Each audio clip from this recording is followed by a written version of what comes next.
एक जंगल में बरगद का पेड़ था। उस पेड़ के ऊपर एक चील घोंसला बनाकर रहती थी जहां उसने अंडे दे रखे थे। उसी पेड़ के नीचे एक जंगली मुर्गी ने भी अंडे दे रखे थे।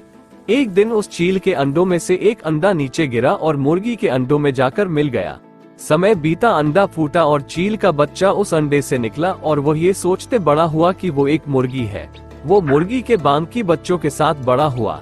वो उन्हीं कामों को करता जिन्हें एक मुर्गी करती है। वो मुर्गी की तरह ही कुड़कुड़ाता, जमीन खोदकर दाने चुगता और वो इतना ही ऊंचा उड़ पाता जितना कि एक मुर्गी उड़ती है। एक दिन उसने आसमान में एक चील को देखा जो बड़ी शान से उड़ रही थी।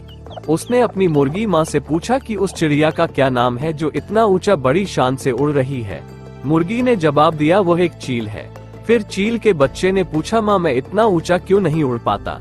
मुर्गी बोली, तुम इतना ऊंचा नहीं उड़ सकते क्योंकि तुम एक मुर्गे हो।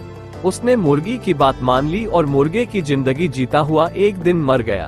कहानी से सीख, जो भी हम सोचते हैं या कुछ नया करने की कोशिश करते हैं तो दूसरे हमें ये कहकर रोकते हैं कि तुम ऐसा नहीं कर सकते, ऐसा नहीं हो सकता, और हम अपना इरादा ये सोचकर बदल लेते हैं कि वाकई मैं यह नहीं कर सकता और हार मान लेते हैं। इसका मुख्य कारण है अपने ऊपर भरोसा न होना, अपनी शक्तियों पर भरोसा न होना, अपने काम पर भरोसा न होना।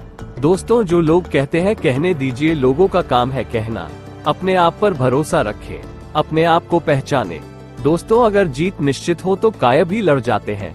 बहादुर वो कहलाते हैं जो हार निश्चित हो फिर भी मैदान नहीं छोड़ते।